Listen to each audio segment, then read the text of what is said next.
All right, so you want to know how to keep more of your money and minimize taxes in retirement, right? Everybody wants to keep more of their money. I definitely do. And I definitely want to reduce or minimize my taxation in retirement. So how, in three easy ways, how can you do that, right? Keep more of your money, minimize taxes. Number one would be to start now. No matter how far away or how close to retirement you are, starting now is always the best time and place to start, right? So start now. Most of the time for reducing taxation in the future, that means contributing to accounts that are going to be tax-free later on. That includes Roth IRAs. The only other true completely tax-free account that you can contribute to that can build cash is cash value life insurance, permanent life insurance. There are some other vehicles like some bonds, municipal bonds that are tax-free as well. I typically don't put them in the completely tax-free bucket because some of them you have to pay state tax on, right? Or there might be capital gains depending on how you purchase them when you sell them.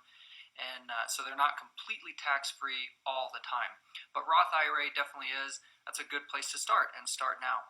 Number two would be to be aware of what's going into pre-tax accounts. So if you have a 401k at work or you have an IRA on your own, those are typically pre-tax, meaning you don't pay any tax now, you're going to pay tax later. You want to be aware of how much is going in because that's all going to be taxable later, right? And you're going to have to owe tax when you pull that money out. Huge advantage now because you get a tax deduction, but the disadvantage is you have to pay tax on all of it later. We don't know where tax rates are going. That brings me to point number three is to be aware of, number one, where tax rates are now, and then also try and estimate where taxes are going to be in the future and where you will potentially be in the future, right? Depending on the income that you need, what tax bracket are you going to be in? Huge myth. I've recorded lots of videos on this. I still talk to people now that think, well, just because I retire, the day I retire, I'm going to be in a lower tax bracket. And that is not true for the majority of people with the way that our tax brackets are set up. So don't believe that.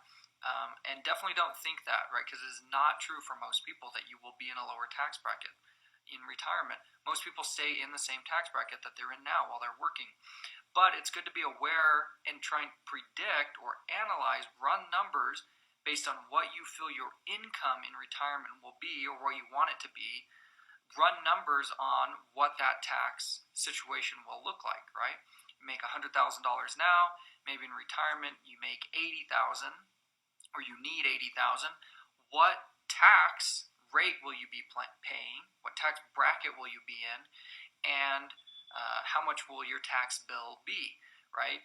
Hard to predict where tax rates are going to be, or because they always change, right? They just change. Government has a tendency to change them when they need more money or certain things. And so try and analyze different scenarios, right? Maybe tax rates go higher. What will that look like? Maybe tax rates go lower. Doubt they will, but maybe. What will that look like? Tax rates stay the same. What will that look like? Run different scenarios. Now, if you have an advisor, they should be doing this for you. If they're a comprehensive advisor, they definitely should be. I can tell you that most advisors don't run scenarios like this, but they definitely should be. So if you have an advisor, put them on the spot, make them do this for you. Or if they're not comfortable, or maybe that's not their expertise, then find another professional who can, maybe CPA or somebody else. But those three things, starting now, analyzing your future scenarios, and running those projections will help you not only to keep more of your money, but to minimize taxes significantly